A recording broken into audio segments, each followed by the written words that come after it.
Hello दोस्तों, आप सभी का हमारे चैनल में शिवम गुप्ता क्लासेस में बहुत बहुत स्वागत है। मैं हूँ शिवम।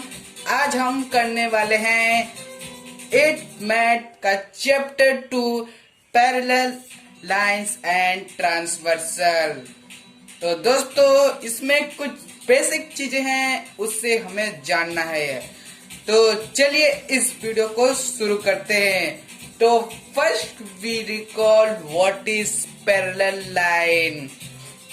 सो फ्रेंड, पैरेलल लाइंस क्या होता है, हम ये 6-7 स्टैंडर्ड में पढ़ते आ रहे हैं। जो दो लाइन एक दूसरे से इंटरसेक्ट ना करे उसे कहते हैं पैरेलल लाइन।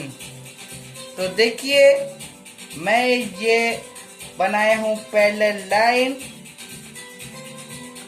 यह पैरेलल लाइन ये एक दूसरे को इंटरसेक्ट कर रहे हैं कि नहीं कर रहे हैं। यह इंटरसेक्ट एक दूसरे को नहीं कर रहे हैं, यानी कि यह पैरेलल लाइन है। मान लेते हैं ये लाइन L है और ये लाइन B है। तो इसको कैसे लिखेंगे दोस्तों आसान भाषा में? तो इसको लिखने के लिए हम एक सिंबल का यूज करते हैं। इस सिंबल का नाम है, इस तरह से होता है। इसको कैसे लिखेंगे, ये देखिए, इस लाइन पैरेलल का सिंबल है। इसको दो ऐसे रेखाएं होती है। अब यहाँ पर लिखेंगे B। तो line L and line B are parallel, इस तरह से लिखना है। और दोस्तों, इंटरसेक्ट लाइन कैसा होता है? तो दोस्तों, इंटरसेक्ट लाइन आपको तो पता ही है। अगर दो लाइन एक दूसरे को क्या करती है, इंटरसेक्ट करती है, तो उसे क्या कहते हैं? पैरेलल लाइंस नहीं कहते हैं, उसे कहते हैं इंटरसेक्ट लाइंस।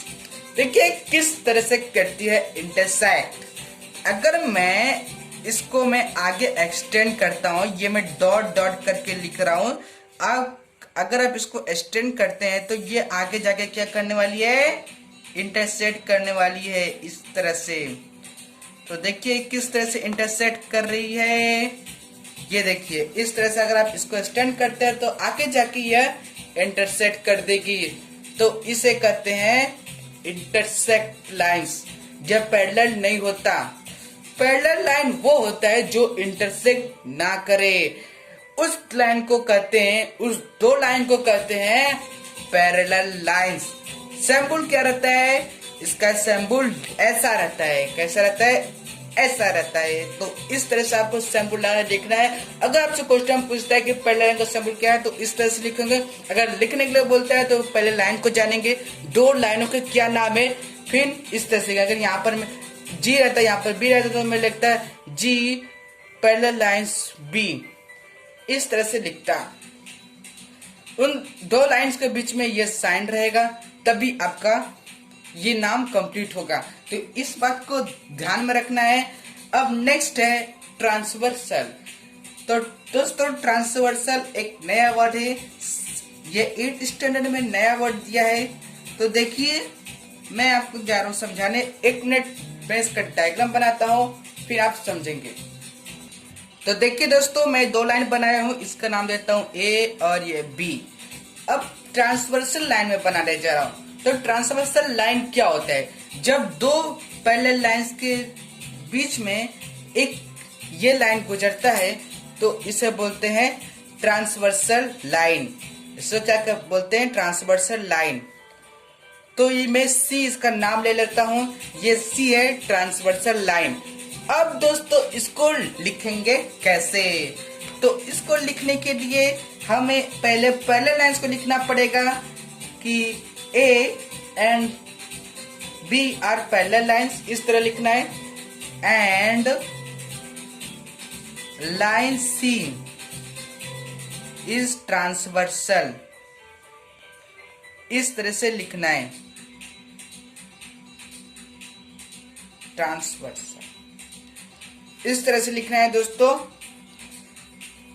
तो जो दोस्तों पैरेलल लाइंस को ऐसे क्रॉस करके निकलता है, उस लाइन को बोलते हैं ट्रांसवर्सल लाइन।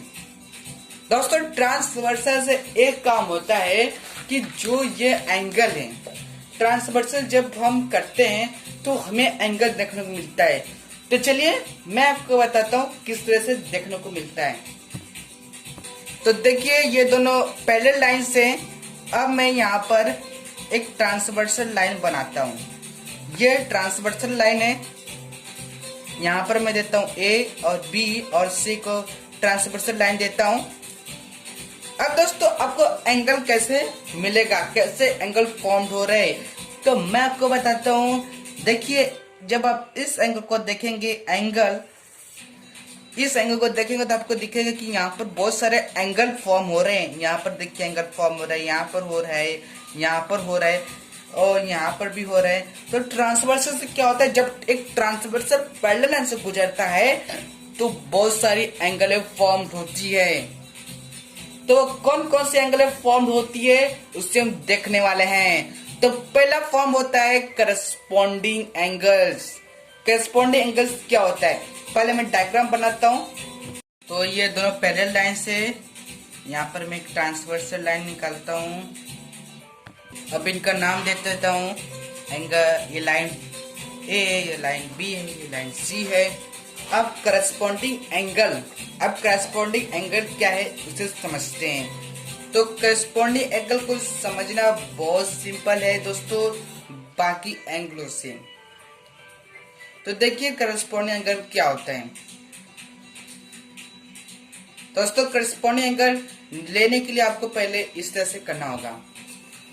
करस्पॉन्डिंग एंगल यहाँ इस तरह से निकालते हैं। तो देखिए यहाँ पर एक एंगल फॉर्म हो रहे हैं।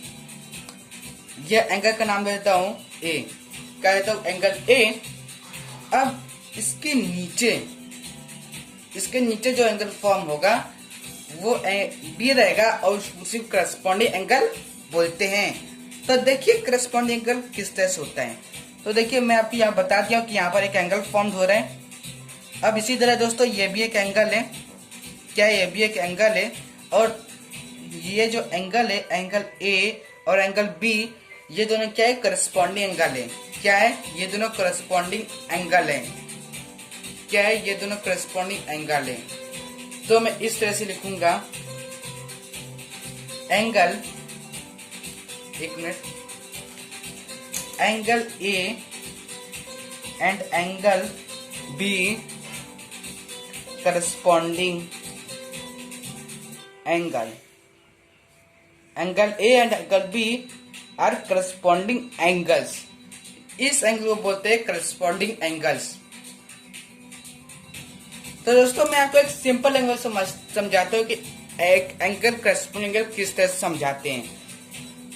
तो देखिए किस तरह से करस्पॉन्डिंग एंगल होता है। देखिए यहाँ पर फ्लोर है, ये फ्लोर है। यहाँ पर ये समझिए कि एक बिल्डिंग है और यहाँ पर ये क्या है, ये यहाँ पर लगा होगा टाइल्स लगा होगा, इस तरह से टाइल्स लगा होगा। यहाँ पर भी टाइल्स लगा होगा, इस तरह टाइल्स लगा होगा। तो यह जो एंगल यहाँ पर फॉर्म होगा वो इस टाइल्स भी तो फॉर्म होगा। ये जो है और ये जो है, यहाँ पर ए पर्सन रहता है, यहाँ पर बी पर्सन रहता है। तो इसका भी इधर आएगा और इसका भी इधर आएगा। उसी तरह यहाँ पर ये आएगा और यहाँ पर भी ये आएगा। अब उसके बाद उसका छत है वह ऊपर रहेगा। क्या रहेगा, ऊपर रहेगा। तो इसका भी छत कहाँ पर रहेगा, यहाँ पर रहेगा ना। क्या होगा, उस यहाँ पर छत रहेगा ना। ए का जो पर्सन है वो, इसका छत यहाँ पर रहेगा, बी का छत यहाँ पर रहेगा। तो उसी तरह इसका छत जो है वो यहाँ पर रहेगा, तो इसका भी छत क्या रहेगा, यहाँ पर रहेगा। तो ये सी है और ये है डी, इसका नाम दे देता हूँ। तो इस तरह दोस्तों समझना है। देखिए ये एंगल सी हो गया और ये एंगल डी हो गया। तो एंगल डी यह करस्पॉन्डिंग एंगल है। तो इसमें दोस्तों आपको दो पेयर्स मिलेंगे,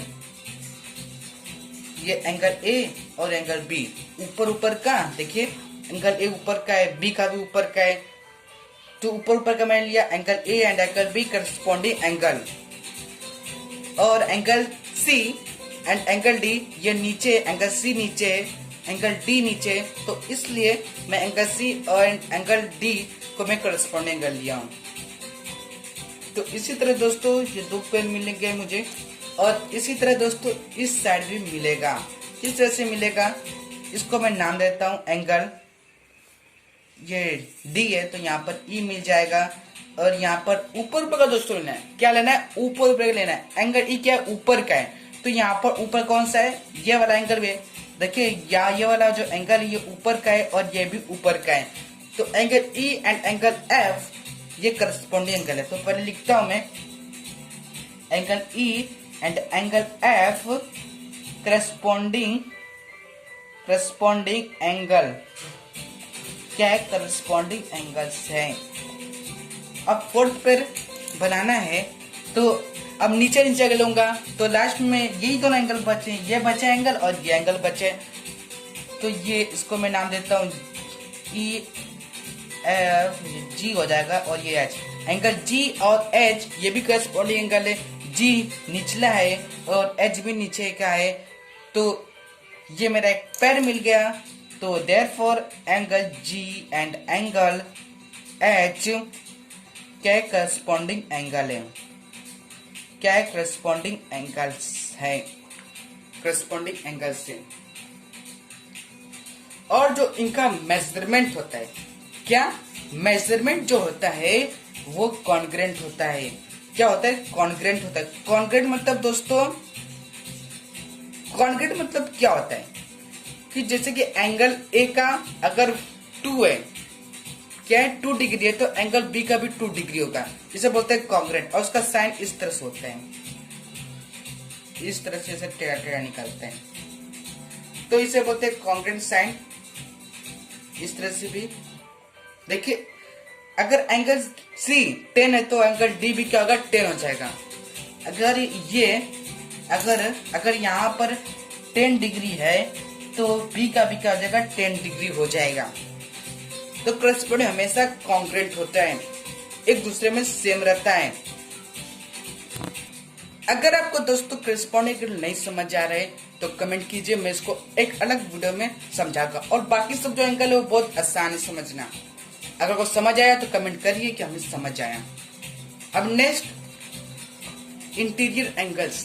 इंटीरियर एंगल्स दोस्तों क्या होता है, तो इंटीरियर एंगल बहुत समझना आसान है। पहले मैं डायग्राम बनाता हूँ दोस्तों, ये स्ट्रेट ठीक नहीं पड़ रहा है, मैं इसको पट बनाता हूँ, इससे बुक घुमाना नहीं पड़ेगा, आसानी से हो जाएगा। तो अब मैं यहाँ पर एक ट्रांसवर्सल लाइन लेता हूँ, जो होगा ट्रांसवर्सल। अब इसमें हम इंटीरियर एंगल ढूंढेंगे। इंटीरियर एंगल को दोस्तों बहुत समझना आसान है।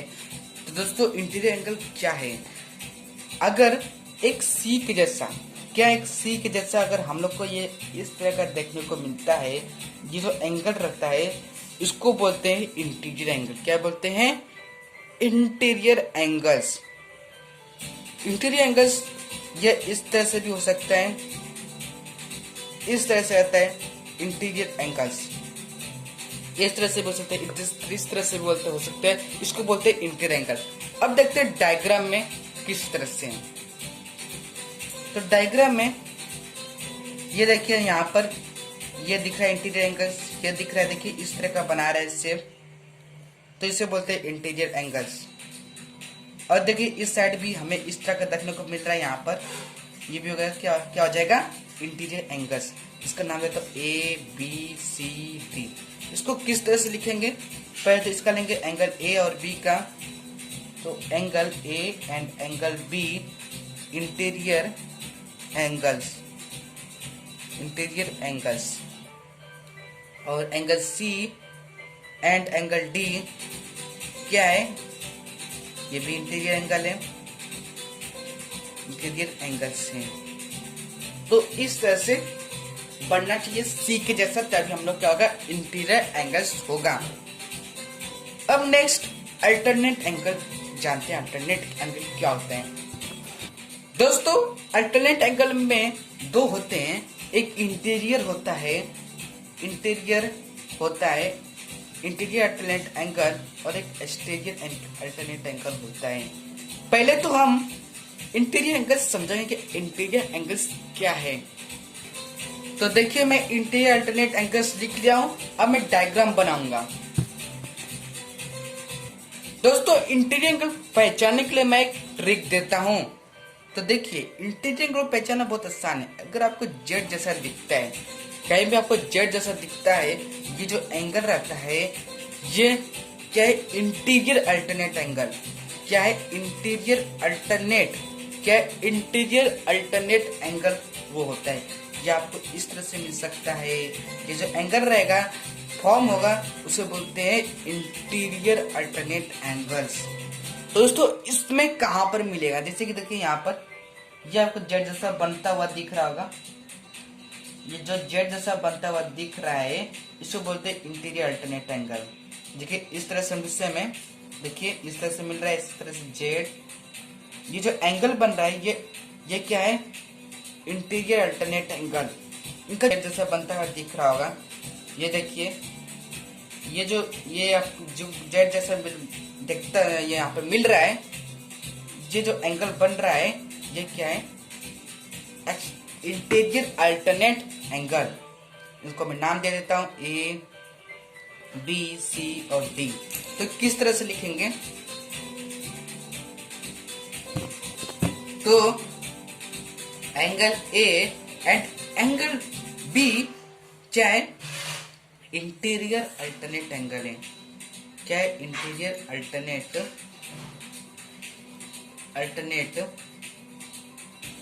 एंगल है। क्या है? इंटीरियर अल्टरनेट एंगल है। एंगल ए और बी कौन सा है? ये एंगल ए है, ये एंगल बी है। ये क्या है? इंटीरियर अल्टरनेट है। ये क्या है? अंदर रहने वाले। इंटीरियर मतलब अंदर रहने वाले। ये देखिए यहाँ पर अंदर है, इसको बोलते हैं इंटीरियर। ये देखिए उसका ये वाला सी और डी एक अलग है। सी और एंगल डी ये भी एक इंटीरियर अल्टरनेट एंगल है। इंटीरियर अल्टरनेट एंगल है। ये सी और डी इंटीरियर अल्टरनेट एंगल है। इस तरह से दोस्तों करना है, इंटीरियर एंगल को फाइंड करना है। और ये क्या करते हैं? ये हमेशा कॉन्ग्रुएंट रहते हैं। कॉन्ग्रुएंट मतलब कि अगर ए रहता है 2 तो बी भी क्या हो जाएगा? 2 हो जाएगा। इस तरह से इसका वो कैलकुलेशन किया जाता है। इस तरह से आसानी से फाइंड कर सकते हैं। दोस्तों तब तक चलता है जब तक लाइंस जो दो लाइन से पैरेलल रहेंगे तभी ये सब एंगल फॉर्म होंगे।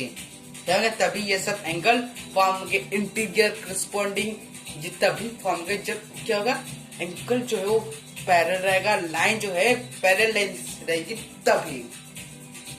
अब हम समझेंगे एक्सटीरियर एंगल क्या है। दोस्तों एक्सटीरियर अल्टरनेट एंगल को समझना बहुत आसान है। तो दोस्तों इसमें क्या होता है कि अगर यहाँ पर एक एंगल फॉर्म हो रहा है, क्या यहाँ पर एक एंगल फॉर्म हो रहा है, ठीक है, इसको मैं ई नाम देता हूँ। उसका अपोजिट, उसके बगल में जो ये एंगल रहेगा वो क्या रहेगा? एक्सटीरियर रहेगा। Exterior alternate angle. इससे उसको एक्सटीरियर अल्टरनेट एंगल बहुत समझना आसान है। तो देखिए पहले तो मैं एक साइड का लेता हूँ। ये फर्स्ट साइड है। क्या है? इस साइड का ये सारे जो है ये इस साइड के हैं, ये सारे जो है ये इस साइड के हैं। तो ये इस साइड का क्या ये एंगल बन रहा है, उसके अपोजिट साइड वाला ये नीचे हो जाएगा। क्या हो जाएगा? ये नीचे हो जाएगा, अपोजिट हो जाएगा। ये जो रहेगा ये एक्सटीरियर अल्टरनेट एंगल रहेगा। एंगल ए और एंगल बी इस तरह से रहेगा। इसको क्या बोलते हैं? एक्सटीरियर अल्टरनेट एंगल बोलते हैं। क्या बोलते हैं? Exterior alternate angle. और इसी तरह यहाँ पर भी जो बाहर एक्सटीरियर मतलब कि जो बाहर रहता है उसे एक्सटीरियर अल्टरनेट एंगल बोलते हैं। ये सब क्या है? बाहर है। देखिए ध्यान से, ये जो बी है ये बाहर है कि नहीं? इसके अंदर थोड़ी ना इस तरह से बन रहा है, इससे थोड़ी ना बन रहा है। ये क्या? बाहर है। इस तरह से खुला, देखिए खुला खून में, देखिए यहाँ पर इस तरह से ये बाहर रहेगा, इसलिए इसको बोलते हैं एक्सटीरियर अल्टरनेट एंगल। तो ये एंगल ए और एंगल बी जो है ये क्या? एक्सटीरियर अल्टरनेट एंगल है। क्या है? एक्सटीरियर अल्टरनेट एंगल्स है। और यहाँ पर सी और एंगल डी ये क्या होने वाले हैं, ये भी एक्सटीरियर एंगल होने वाले। देखिए ये फर्स्ट साइड का जो सी था उसके अपोजिट साइड वाला डी यहाँ पर है, तो ये जो है ये क्या एक्सटीरियर अल्टरनेट एंगल, ये बाहर बाहर है और एक ये फर्स्ट साइड पर, ये सेकंड साइड पर इस तरह से रहने वाला है एक्सटीरियर अल्टरनेट एंगल। तो यहाँ पर सी और एंगल डी ये क्या है, एक्सटीरियर अल्टरनेट एंगल है। तो ये भी दोस्तों क्या होने वाला है, ये भी करस्पॉन्डिंग होता है। क्या होता है, करस्पॉन्डिंग होता है। क्या होता है, करस्पॉन्डिंग एंगल्स होता है। अगर ये 3 है तो ये जो बी है ये भी क्या है, 3 होने वाला है। ये दोनों का क्या है, सेम होने वाला है। अगर सी का अगर 4 है तो ये इसका भी क्या हो जाएगा, 4 हो जाएगा। ये बोलते हैं करस्पॉन्डिंग एंगल। करस्पॉन्डिंग एंगल किस तरह से होता है, इस तरह से होता है। अगर मैं यहाँ पर लिखता हूँ angle A equal to 4 degree और एंगल बी का कितना होगा ये पूछता है, तो एंगल बी और एंगल ए क्या है, करस्पॉन्डिंग एंगल है। तो देयरफॉर एंगल ए 4 डिग्री तो करस्पॉन्डिंग है, तो एंगल बी का कितना हो जाएगा, 4 डिग्री ही होगा। क्या होगा, 4 डिग्री ही होगा। दोस्तों इंटीरियर एंगल का ध्यान रखें। इंटीरियर एंगल क्या होता है, 118 डिग्री होता है। जब आप इसका सम करोगे, ए और बी का सम करोगे, angle A plus angle B का सम करोगे तो 180 डिग्री आएगा। दोनों को जोड़ के एंगल ए और एंगल बी का, मान लीजिए यहाँ पर 4 डिग्री है प्लस 5 डिग्री है और 180 डिग्री लाना है। क्या इन दोनों का सम क्या सही है, नहीं, इसका मान दे x है, क्या x डिग्री है। तो मैं क्या करूंगा, x डिग्री को फाइंड करने के लिए यहाँ पर प्लस है तो माइनस हो जाएगा, 180 डिग्री माइनस 4 हो जाएगा। ये आ जाएगा आपका कितना, 176 डिग्री। ये x का कितना हुआ, 176 डिग्री। इस तरह से फाइंड करना होगा। अब हम नेक्स्ट जाते हैं प्रैक्टिस सेट करने। तो दोस्तों यहाँ पर आपको फाइंड करना है कि कौन सा करस्पॉन्डिंग कौन सा इंटीरियर एंगल है। दोस्तों मैं आपको सभी बता दिया हूँ, अब आपको बताना है। तो एंगल पी कहाँ पर है, यहाँ पर एंगल पी है, तो इसका करस्पॉन्डिंग एंगल कौन सा है, ये एंगल W है। क्या है, एंगल W है। मैं आपको बताया था ना, अगर ऊपर ऊपर रहता है तो ऊपर ऊपर का ही लेना है, ऊपर ऊपर का ही। देखिए ये ऊपर है तो इसका ऊपर W है। अब यहाँ पर क्या लिखेंगे, एंगल W। अब इसके बाद एंगल Q यहाँ पर है, इसका ऊपर का कितना होगा, ये x होगा ना, क्योंकि एंगल x और एंगल Q भी ऊपर है, ऊपर का लेना है दोस्तों। अब इसके बाद एंगल R क्या है, नीचे है। एक मिनट, तो देखिए एंगल R ये नीचे है तो हम लोग को नीचे वाला लेना है। तो नीचे कौन सा है, y है। एंगल RY ये नीचे एंगल वाले हैं। देखिए इस तरह से बनता है, ये देखिए एंगल इस तरह से है। एक मिनट, तो देखिए एंगल क्या हो रहा है, इस तरह से बन रहा है। तो हम लोग को भी एंगल क्या लेना है, इस तरह से नीचे वाला ही लेना है। क्या, नीचे वाला ही लेना है। देखिए इस तरह से बन रहा है, आपको दिख रहा होगा, ये इस तरह से, ये देखिए यहाँ पर, और इस तरह से नीचे ये भी बन रहा है। तो ये दोनों क्या है, ये करस्पॉन्डिंग एंगल है। अगर इस तरह से बनता है तो हमें ऊपर वाला ही लेना है। देखिए किस तरह से हुआ है, यहाँ देखिए ऊपर वाला था, ये भी क्या ऊपर वाला है, तो हमने QX को लिया। देखिए QX को लिया, ये हमारा था Q, ये था R और Y का, नीचे लिए थे। देखिए इस तरह से नीचे थे, तो इससे हम लोग लिए RY एंगल। अब इसके बाद R का कौन सा है, सॉरी यहाँ पर Q था ना दोस्तों, ये Q अप था, Q और एंगल X यहाँ पर X था। करस्पॉन्डिंग एंगल है, क्या है, करस्पॉन्डिंग एंगल है। तो R क्या है, R का निचला वाला क्या है, एंगल Y है। तो एंगल Y ये, और एंगल S का निचला वाला कौन सा है, एंगल S का है, Z है। नीचे एंगल बन रही है कि नहीं, इस तरह से देखिए, इस तरह से नीचे, ये भी नीचे, इस तरह से ये जो एंगल है ये पूरा बन रहा है कि नहीं। तो इस तरह जो एंगल S का है जो वो एंगल Z है। अब इसके बाद यहाँ पर इंटीरियर अल्टरनेट एंगल कौन सा है, मैं आपको बताया था। अगर दोस्तों हमको इस तरह से जैसा मिलता है, ये जो एंगल रहते हैं ये क्या होते हैं, इंटीरियर होते हैं। क्या होते हैं, इंटीरियर होते हैं। और अल्टरनेट एंगल क्या होता है, अल्टरनेट एंगल को, इंटीरियर अल्टरनेट को समझना मैं आपको जेड जैसा बनाया था। अगर जेड मिलता है तो वो क्या है, हमारा इंटीरियर अल्टरनेट है। क्या इंटीरियर अल्टरनेट एंगल है? आप इसको इंटीरियर मत समझा, ये इंटीरियर अल्टरनेट भी है और इंटीरियर भी है। तुम्हें अंदर अंदर का लेना है और अल्टरनेट एंगल फाइंड करना है। तो ये जेड जैसा इस तरह से बन रहा है, यहाँ पर देखिए इस तरह से, और ये एंगल बन रहा है, ये एस है और ये एक्स है। तो एस का क्या है? एंगल एस है। और डब्ल्यू क्या है? डब्ल्यू का देखते हैं। तो ये देखिए डब्ल्यू, यहाँ से मैं जेड लेता हूँ, ये देखिए इस तरह से ये एंगल मिल रहा है और यहाँ पे एंगल मिल रहा है। तो डब्ल्यू का क्या है? Q angle, angle Q. तो डब्ल्यू क्या है? ये डब्ल्यू है और यहाँ पर क्या है?